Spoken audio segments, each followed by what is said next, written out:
Wapendwa wasikilizaji wa Radio Tabora FM, karibuni sana katika tafakari ya neno la Mungu leo tarehe 26 Mei 2025, siku ya Jumatatu, juma la 6 la Pasaka, mwaka wa kanisa. Leo mama kanisa anaadhimisha kumbukumbu ya Mtakatifu Filipo Neri Padri. Ujumbe wetu wa leo ni Roho Mtakatifu ni msaidizi wetu katika ushuhuda wa imani. Masomo yetu ya leo ni kama ifuatavyo. Somo la kwanza linatoka katika kitabu cha Matendo ya Mitume sura ya 16 aya ya 11 hadi ya 15. Kabla ya kuendelea na tafakari yetu, tusikilize kwanza somo la Injili takatifu. Somo la Injili takatifu ilivyoandikwa na Yohane sura ya 15 aya ya 26 hadi sura ya 16 aya ya 4. Yesu aliwaambia wanafunzi wake, ajapo huyo msaidizi nitakayewapelekea kutoka kwa Baba, huyo Roho wa kweli atokaye kwa Baba, yeye atanishuhudia. Nanyi pia mnashuhudia kwa kuwa tangu mwanzo mmekuwapo pamoja nami. Maneno hayo nimewaambia msije mkachukizwa. Watawatenga na masinagogi, naam, saa yaja atakapodhania kila mtu awauaye ya kuwa anamtolea Mungu ibada. Na hayo watawatenda kwa sababu hawakumjua Baba wala mimi. Lakini nimewaambia hayo ili makusudi saa ile itakapokuja myakumbuke ya kuwa mimi naliwaambia. Neno la Bwana. Sifa kwako, e Kristo. Wapendwa taifa la Mungu, katika Injili ya leo Yesu anazungumza na wanafunzi wake akiwapa maneno ya faraja na onyo kwa wakati mmoja. Yesu anawapa faraja kwani anawaambia juu ya ujio wa Roho Mtakatifu ambaye anamtaja kama msaidizi kutoka kwa Baba. Yesu anasema kuwa Roho huyo ni Roho wa kweli atokaye kwa Baba ambaye atamshuhudia. Lakini pia anawaambia kuwa wanafunzi nao watatoa ushuhuda kwa sababu wamekuwa naye tangu mwanzo.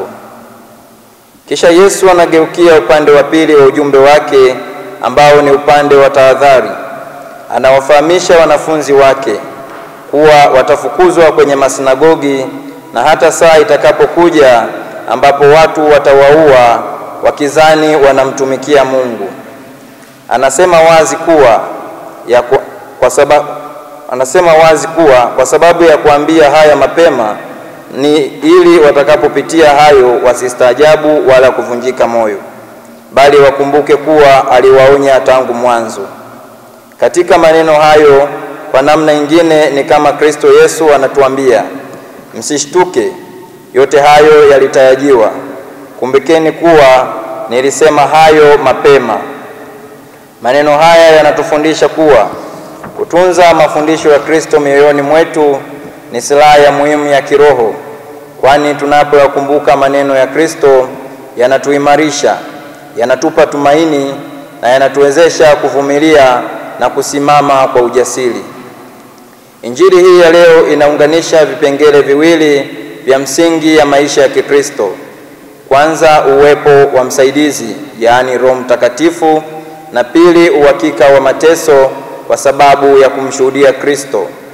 Hii inaweka wazi kuwa Mkristo wa kweli si jambo la faraja tu, bali ni wito wa ujasiri na sadaka, kwani katika kumtumikia Mungu, katika kutimiza maagizo yake Mungu, katika kuyafanya mapenzi yake Mungu na katika kufanya utume wa Mwenyezi Mungu, kuna magumu na changamoto mbalimbali kama vile kusema vibaya, kupingwa, kuuziwa, na si hivyo tu, bali hata kutishiwa kuondolewa uhai kwa sababu tu unagusa maslahi yao, unagusa maisha yao, kama vile uzinzi, uasherati, wizi wa mali za umma, rushwa na mambo mengine kama hayo kadha wa kadha.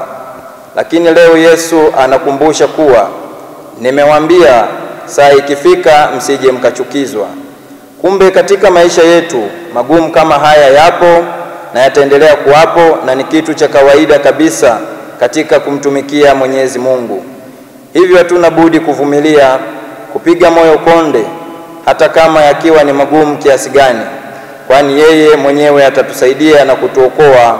Maana yeye mwenyewe anasema, mateso ya mwadilifu ni mengi, lakini Bwana humwokoa nayo yote. Rejea Zaburi ya 34 aya ya 19. Ndugu wapendwa, katika maisha ya kila siku ya Mkristo, ujumbe huu unagusa maeneo mengi ya uzoefu wa kiroho na kijamii.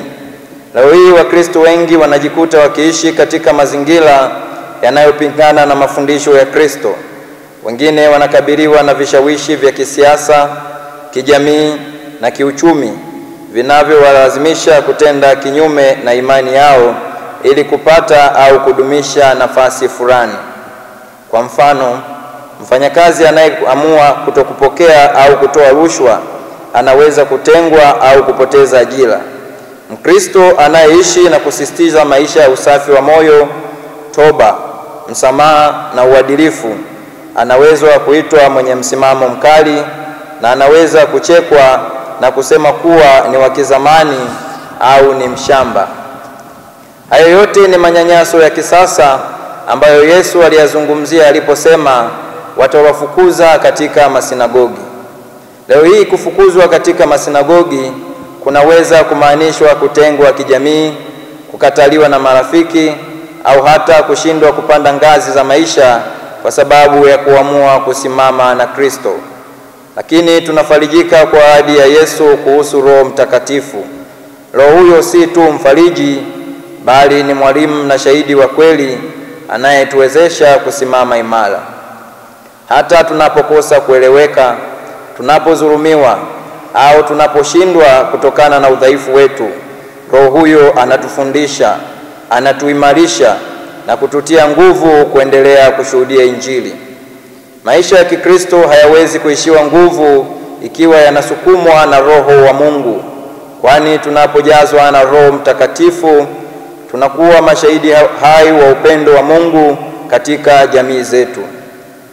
Kwani tunashuhudia baada ya ujio wa Roho huyo aliye msaidizi atokaye kwa Baba siku ya Pentekoste, aliwapatia mitume nguvu, ujasiri na uwezo wa kumshuhudia Kristo katika maisha yao yote na katika maeneo mbalimbali pasipo na hofu yoyote. Nasi pia wapendwa, ambao kwa namna ya kipekee tumempokea Roho huyo Mtakatifu kutokana na sakramenti ya kipaimara, tunaangukiwa na wajibu wa kipekee wa kumshuhudia Kristo katika maisha yetu, kwani kupitia sakramenti ya kipaimara tunapata ujasiri, nguvu na hali kubwa ya kumshuhudia Kristo katika maisha yetu ya kila siku pasipo kuogopa changamoto na vikwazo mbalimbali vinavyotukabili. Kwa hiyo, tafakari hii inatuasa kuwa wafuasi wa kweli wa Kristo, si wa maneno tu, bali wa ushuhuda wa maisha. Tunaitwa kuwa mashahidi wa hai wa Kristo katika kila kipengele cha maisha: kazini, nyumbani, shuleni na hata mitandaoni. Tunaalikwa kumruhusu Roho Mtakatifu atuongoze ili tuweze kuwa mashahidi wa kweli wa upendo na haki katika dunia inayohitaji sana nuru ya Kristo. Ndugu zangu katika Kristo, maisha ya Kikristo hayawezi kuwa ya baraka na ya fanaka ikiwa Mkristo ataishi kwa kuepuka mateso na kutaka kumpendeza mwanadamu zaidi kuliko Mungu. Maisha ya Kikristo si lele mama, kwani yanadai ushuhuda wa kweli wa imani yetu. Ndiyo maana katika maisha yetu ya ushuhuda wa imani, Kristo hatuachi yatima, bali anatuahidia Roho Mtakatifu kama msaidizi, mwalimu na mfariji wetu, ili atufanye tuwe mashahidi wake hai hata kama tutakumbana na chuki, dharau na upinzani. Kwani Kristo Yesu hajatupatia roho wa woga, bali wa nguvu. Rejea waraka wa pili wa Mtume Paulo kwa Timotheo sura ya 1 aya ya 7. Hivyo tunapaswa kumfungulia mioyo yetu na kumwomba Roho Mtakatifu atuimarishe, atufundishe na atuandae kushuhudia ukweli wa Kristo kwa maneno na matendo yetu, hata mbele ya upinzani au mateso. Kwani kama asemavyo Mtakatifu Gaspari de Bufalo, kuwa kazi hizi za kumshuhudia Kristo ni za Mungu mwenyewe, na yeye mwenyewe anajua namna ya kuzitimiliza. Kwa hiyo wakati mwingine katika kumshuhudia Mwenyezi Mungu hatuhitaji kutumia nguvu kubwa sana, ila tumkaribishe na tumwachie kazi hii Mungu Roho Mtakatifu, ambaye ndiye Roho wa kweli na msaidizi wetu, na ambaye ndiye Bwana wetu Yesu Kristo aliyetuahidia.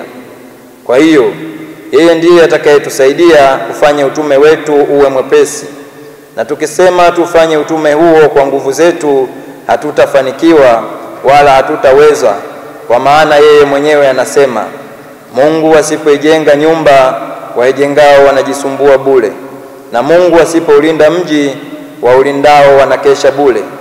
Rejea Zaburi ya 127 aya ya kwanza. Kumbe tunaalikwa kuomba nguvu na neema ya Roho Mtakatifu ili tusaidie katika utume huu tunaofanya wa kutangaza habari njema za ufalme wa Mungu, ili uweze kuwa mwepesi, na itusaidie pia tuwe wavumilivu katika changamoto na magumu mbalimbali ambayo tunakumbana nayo katika maisha yetu ya kila siku katika kutangaza habari hizi za ufalme wa Mungu, ili watu wote waweze kufikiwa na kuona mwanga wa Kristo katika maisha yao sasa na hata milele. Tumsifu Yesu Kristo. Tafakari hii imeleta kwenu na mimi Frateri Deogratias Matias Ngomela wa Jimbo Kuu Katoliki Tabora, ninayesoma masomo ya teolojia mwaka wa 3 katika seminari kuu ya Mtakatifu Paulo Mtume Kipalapala.